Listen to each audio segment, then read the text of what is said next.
So one of the things that we heard a lot today, and just in general in the reporting, is obviously the costs, parking, like you were mentioning.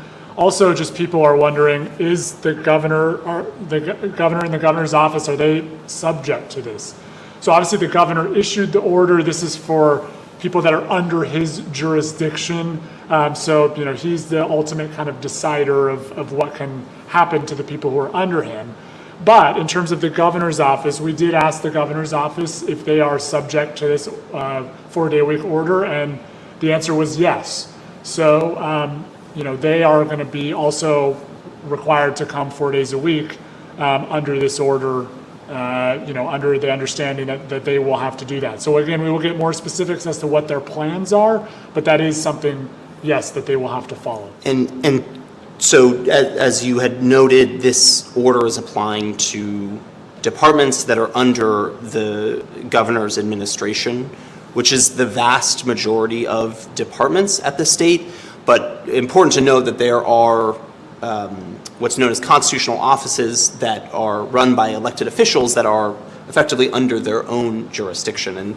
And the most kind of the largest of those departments is the Department of Justice under Attorney General Rob Bonta, and each of those agencies has effectively their own telework policies. And so this past week we've been asking what those telework policies are and how they're going to change, if at all, because of the governor's order. And we just heard back from the AG's department, and they said that their current telework policy is not they don't intend to change their current telework policy, which does allow for some of their employees to work fully remote, depending on their responsibilities. A lot of these departments that we asked said it really is based on employees' individual responsibilities. So some employees might not be able to work remotely at all.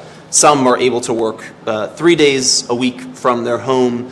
And it really just kind of varies based on those different agencies. Now, we have seen changes among those constitutional offices in the last week, the most notable of which is the California Department of Education under State Superintendent Tony Thurmond.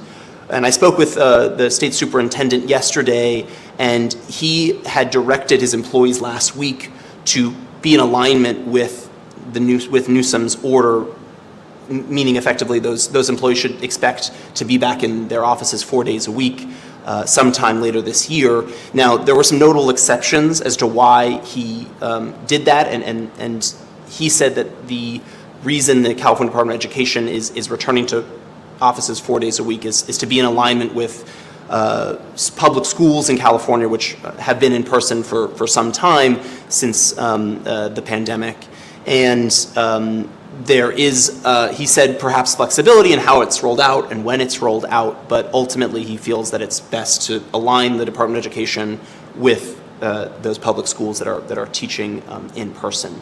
Another notable exception to this is CalPERS. Now, CalPERS is the public pension fund is underneath the executive branch, but it has a kind of quasi-independence because it has a CEO and a board of administrators that dictate CalPERS policies. And CalPERS actually has been working, CalPERS employees have been working from their offices 3 days a week since 2022, I believe, and they're actually just keeping that same 3-day-a-week policy, and so there are some kind of changes in there. We've received questions about UC and CSU systems.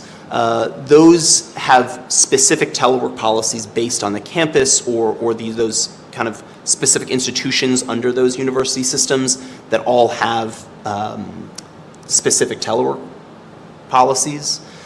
We haven't heard yet back from those institutions as to whether or not they're going to change their policies based on the governor's order.